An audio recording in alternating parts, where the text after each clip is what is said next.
भस्मासुर नामक राक्षस दुनिया का सबसे ताकतवर असुर बनना चाहता था। एक बार जब भस्मासुर की भेंट नारद मुनि से हुई, तब उसने नारद मुनि से पूछा, हे वर्षि नारद, मैं पृथ्वी का सबसे शक्तिशाली प्राणी बनकर सभी पर शासन करना चाहता हूँ। आप बताइए, इसके लिए मैं किस देवता को प्रसन्न करूँ कि मुझे इच्छित वर की प्राप्ति हो? नारायण नारायण, इच्छित वरदान की प्राप्ति के लिए तो भगवान भोलेनाथ की कड़ी तपस्या करनी होगी। भगवान शिव को प्रसन्न करना बेहद आसान है। अगर कोई सच्चे मन और श्रद्धा के साथ उन्हें याद करता है तो वो बड़ी आसानी से उसे अपना बना लेते हैं और उसकी हर इच्छा को पूरा करते हैं। इसलिए भस्मासुर, तुम उनकी तपस्या करो तो अवश्य ही इच्छित वरदान प्राप्त कर सकते हो। अच्छा, यदि ऐसा है तो देवर्षि नारद, मैं भोलेनाथ को अवश्य प्रसन्न करूंगा। नारायण नारायण नारायण नारायण। नारद मुनि वहाँ से चले जाते हैं और भस्मासुर जंगल की ओर चला जाता है और जंगल में जाकर वो भगवान शिव से वरदान पाने की लालसा में कड़ी तपस्या करता है। ओम नमः शिवाय, ओम नमः शिवाय, ओम नमः शिवाय, ओम नमः शिवाय, ओम नमः शिवाय, ओम नमः शिवाय। भस्मासुर को तपस्या करते कई वर्ष बीत गए। कठिन तपस्या के लिए किए जा रहे मंत्र उच्चारण की ध्वनि कैलाश पर्वत पर विराजमान भगवान शिव के कानों तक पहुंची और वे तपस्या में लीन भस्मासुर के पास पहुंचे। आंखें खोलो भस्मासुर। भस्मासुर का प्रणाम स्वीकार कीजिए महादेव। मेरी तपस्या से आप प्रसन्न हो ही गए। भस्मासुर, तुम्हारी कठिन तपस्या को देखकर तो मुझे प्रसन्न होना ही था। मांगो, तुम्हें क्या चाहिए? भस्मासुर ये जान गया था कि महादेव उसकी तपस्या से बहुत प्रसन्न हुए हैं। वो सोचने लगा कि वो किसी भी वरदान का हकदार है। भोलेनाथ, मुझे अमरता का वरदान चाहिए, अर्थात मैं हमेशा इस संसार में जीवित रहूं, मृत्यु भी मेरा कुछ न बिगाड़ सके। भस्मासुर, ये वरदान मैं तुम्हें नहीं दे सकता, क्योंकि ये पूरी तरह से प्रकृति के नियम के खिलाफ है। जिसने भी इस संसार में जन्म लिया है, एक न एक दिन उसकी मृत्यु निश्चित ही है। यदि आप मुझे अमरता का वरदान नहीं दे सकते तो मुझे ये वरदान दीजिए महादेव कि मैं जिस किसी के सिर पर अपना हाथ रखूं वो भस्म हो जाए। ठीक है भस्मासुर, मैं तुम्हें ये वरदान देता हूँ कि तुम जिस किसी के भी सर पर हाथ रखोगे वो भस्म हो जाएगा।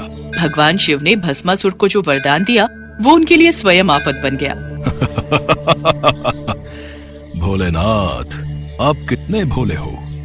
आपने ये वरदान देकर मुझे संसार में सबसे शक्तिशाली बना दिया। अब मैं किसी को भी भस्म कर सकता हूँ। क्यों ना सबसे पहले मैं आपको ही अपना शिकार बनाऊं। आपको भस्म करके मैं कैलाश पर राज्य करूंगा। भस्मासुर, रुको। लगता है वरदान मिलने से तुम्हें अहंकार हो गया है, इसलिए तुम्हारी बुद्धि फिर गई है। शिव जी अपने द्वारा दिए गए वरदान को वापस नहीं ले सकते थे। उन्होंने वहाँ से भागने में ही अपनी भलाई समझी, क्योंकि भस्मासुर तो मंद बुद्धि था। वो उस समय पागलों की अवस्था में कुछ भी अनहोनी कर सकता था। अब भगवान शिव पूरी तरह से फंस चुके थे। रुकिए महादेव, मुझे इस वरदान को सिद्ध तो करने दीजिए। रुकिए महादेव, रुकिए। अब मैं क्या करूं? भगवान शिव इसी असमंजस में थे कि वो इस समय किस तरह भस्मासुर से छुटकारा पा सकते हैं। तभी उन्हें भगवान विष्णु का ध्यान आया। वे भगवान विष्णु का स्मरण करने लगे। हे विष्णुदेव, मेरी रक्षा कीजिए। इस भस्मासुर से मुझे बचाइए। मैं संकट में हूँ। चिंता मत कीजिए महादेव, आपको कुछ नहीं होगा। आप इसी गुफा में रहिएगा। मैं भस्मासुर को आप तक नहीं पहुंचने दूंगा। भगवान शिव को आश्वासन देकर भगवान विष्णु भस्मासुर का रास्ता रोकने चले गए। भस्मासुर शिव जी को ढूंढ रहा था कि उसकी नजर एक बेहद खूबसूरत स्त्री पर पड़ी, जिसे देखकर भस्मासुर अपनी सुध-बुध खो बैठा। वो ये भी भूल गया कि वो शिव जी की तलाश में था। स्त्री, वो भी वन में अकेली, कितनी आकर्षक सुंदरी है ये। इससे पहले इतनी आकर्षक सुंदरी मैंने कभी नहीं देखी। सुनो, तुम्हारा नाम क्या है सुंदरी? मेरा नाम मोहिनी है। तुम्हारी सुंदरता को देखकर मैं मोहित हो गया हूँ। मोहिनी, अति सुंदर नाम। तुम इस घने वन में अकेली क्या कर रही हो? मैं वन के निकट अपने माता पिता के साथ रहती हूँ और यहाँ वन में पूजा के लिए फूल चुनने आई थी। मोहिनी, मेरा नाम भस्मासुर है।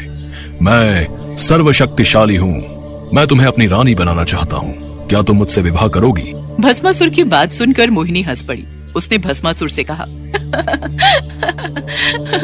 महाराज, मैं एक नृत्यांगना हूँ और सदैव से ही अपने विवाह हेतु ऐसे पुरुष की कामना करती थी जो स्वयं बेहतरीन नृत्य जानता हो।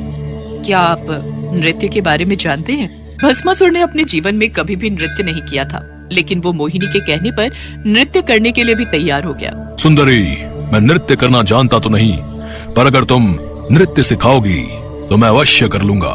आपकी प्रेम भरी बातें सुनकर अब तो मेरा भी मन आपसे विवाह करने के लिए विचलित हो रहा है। चलिए, मैं आपको नृत्य सिखाती हूँ। जैसे जैसे मैं नृत्य करूंगी वैसे वैसे आप करते जाना। ठीक है सुंदरी, तुम नृत्य प्रारंभ करो, मैं तुम्हारे साथ साथ करूंगा। मोहिनी नृत्य प्रारंभ करती है।